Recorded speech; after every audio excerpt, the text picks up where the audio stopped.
આંટી એક વાત કહું, મારે તો છે ને લવ મેરેજ જ કરવા છે. લવ મેરેજ કરીએ ને તો કેવી મજા આવે ને, તારે રખડવાનું ને, કોઈ દિવસ આપણને કાંઈ આપણો ઘરવાળો કહે નહીં ને, તારે બધી વસ્તુ લેવાની છૂટ, ગમે ત્યાં જવાની છૂટ, એને એન્જોય જ કરવાની. એ સાંભળો, આજ છે ને મારું માથું કેવું દુખે ને, આજ મારાથી રસોઈ થાય એમ નથી, તો તમે બહારથી લઈ આવશો?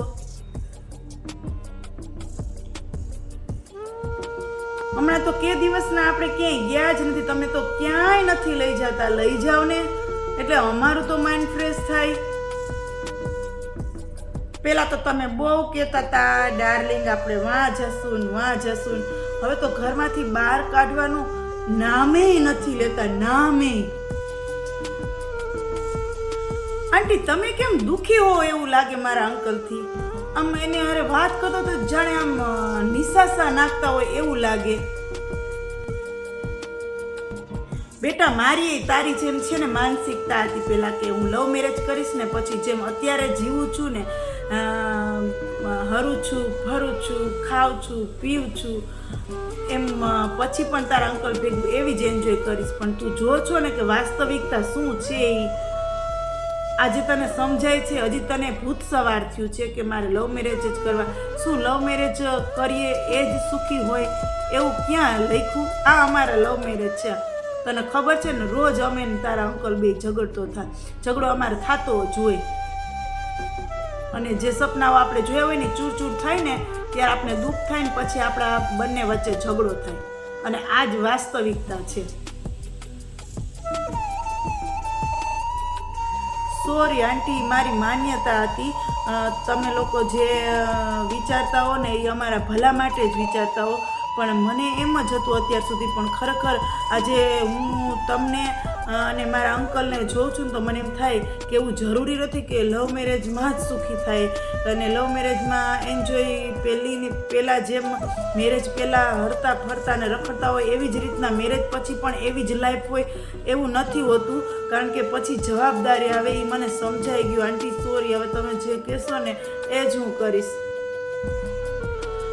આ વિડીયો એટલા માટે બનાવેલો છે કે ઘણી એટલે મોસ્ટલી વધારે પડતી યંગ જનરેશનમાં એવી મેન્ટાલિટી છે કે જે લાઈફ કોલેજ લાઈફ છે, એન્જોય લાઈફ છે, એવી જ લાઈફ મેરેજ પછી પણ હશે. અને એ લોકોને એવી માન્યતા હોય કે લવ મેરેજ કરીએ ને તો જ સુખી થાય. એને એ ખબર જ નથી હોતી કે મેરેજ પછી આપણી ઉપર થોડીક જવાબદારી આવવાની હોય છે, જવાબદારી આવે છે.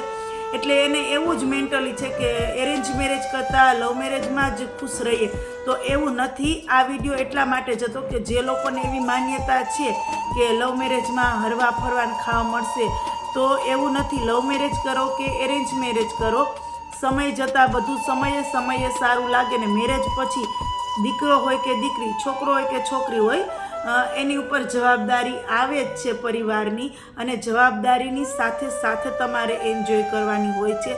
એટલે એવી માન્યતા હોય ને તો કાઢી નાખજો કે મેરેજ પછી પણ આપણે બિંદાસ રખડશું, હરશું, ફરશું. ના, એનો સમય હોય છે, પણ જ્યાં સુધી જ્યાં સુધી પરિવારના વડીલો હોય છે ને તો એની જવાબદારી પણ આપણે લેવાની હોય છે ને. એક આપણી જવાબદારી હોય છે મેરેજ પછી એક સ્ત્રીની, એક પુરુષની ઘર સંભાળવાની અને સ્ત્રીની પણ પરિવારને સંભાળવાની.